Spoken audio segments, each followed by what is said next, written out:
घुसपैठियों के ऊपर आ जाइए। पार्टी छोड़ दी है 2014 में विश्व, आप हिंदुओं की 2014 में हिंदुओं को विश्व लाने ने की ये बात कहा कर रहे हैं था। आप कांग्रेस पार्टी में ही है ना सर अभी 2000 अरे भाई नकली विश्व गुरु है, ये बताना चाहता हूं। 2014 नहीं, आप अभी कांग्रेस पार्टी में ही है ना अजय भाई? 2 करोड़, मुझे लेटेस्ट नहीं पता, कुछ अपडेट है तो बता दीजिए, क्योंकि आप हिंदुओं की वतन वापसी की बात कर रहे हैं, क्योंकि आप ही लोग सीए का विरोध कर रहे थे। आप लोग कह रहे हैं हिंदुओं लाओ बसाओ। सुनो, अरे भाई सुन तो लो अमन जी, बीचने का मौका नहीं दोगे। 2 करोड़ घुसपैठिए कहा मित्रों, 2 करोड़ घुसपैठिए, झूठ की दीवार। योगी आदित्यनाथ कोई चीफ जस्टिस हो गए, उन्होंने हमेशा जोर से बोलते हैं, झूठ बोलते हैं, कुछ इनका ईमान नहीं है। अरावली पर्वत पे बोलेंगे नहीं बचाने के लिए, दिल्ली के पॉल्यूशन पर बोलेंगे नहीं, दिल्ली की पॉपुलेशन पर बोलेंगे नहीं, देश के व्यापार पे बोलेंगे नहीं, और बात करेंगे केवल ही बहकाने के लिए हिंदू मुस्लिम की। देखिए, एक मैंने कल भी ये चीज बोली थी, इनका एजेंडा है कि जनरल असीम मुनीर इनका पोस्टर बॉय है, और मुसलमान हिंदू इनका एजेंडा है, इनका पाठ्यक्रम में भी। एक चीज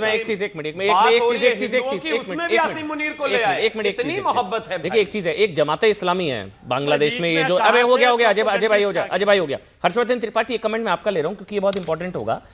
ये केरल में पिनरई विजयन ने आरोप लगाया कि कांग्रेस ने जमाते इस्लामी के साथ हाथ मिलाया चुनावों में। ये वही जमाते इस्लामी का एक्सटेंशन जो है, जो इंडिया बांग्लादेश पाकिस्तान में जब बंटवारा हुआ था, ये उसी की एक्सटेंशन।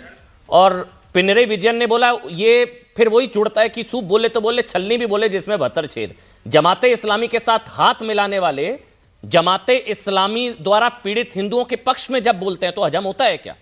और सीए का विरोध करने वाले हिंदुओं को नागरिकता देने की बात करते हैं। हर्षवर्धन त्रिपाठी, देखिए, मुस्लिम लीग से लेकर जमात तक इस देश के लिए खतरनाक रही, और दुर्भाग्य से जिसको मैं बार बार शब्द इस्तेमाल करता हूं कि फ्रॉड सेकुलर पॉलिटिक्स ने उसको और बढ़ावा दिया।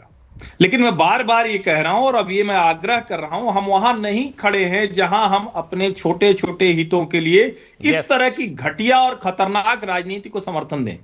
पूरे देश को एक साथ आना पड़ेगा।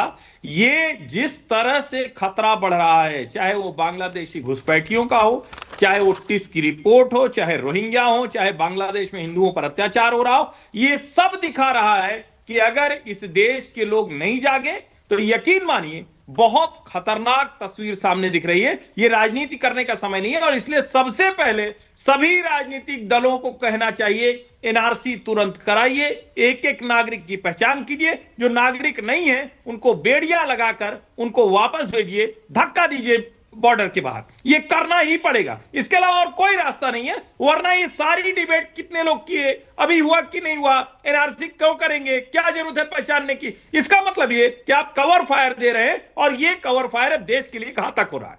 नहीं तो डराया जाता है एनआरसी के नाम पर, आप कह रहे हैं एनआरसी भी हो जाए।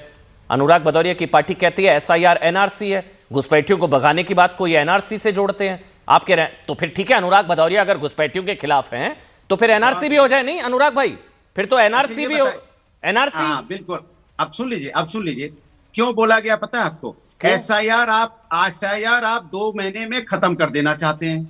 मान लो 3 महीना, उत्तर प्रदेश की बात करें तो 15 करोड़ लोग हैं। उत्तर प्रदेश के लोग ज्यादातर बाहर नौकरी पे जाते हैं, दूसरे प्रदेशों में नौकरी कर रहे होते हैं, 6 महीने 7 महीने बाद छुट्टी पे आते हैं।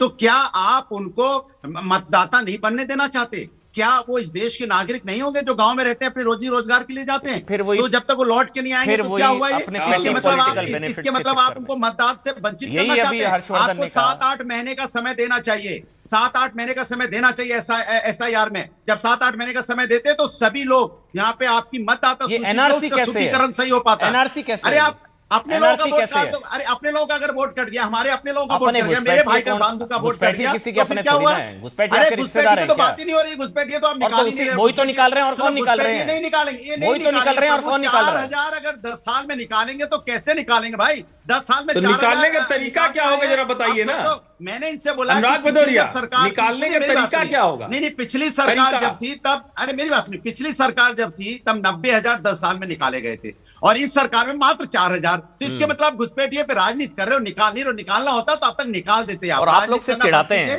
जब निकालने की बात होती है तो आप आंसू बहाते हैं, तब आप कहते हैं एसआईआर एनआरसी है, तब आप मुसलमानों को भड़काते हैं, तब आप उकसाते हैं। करती है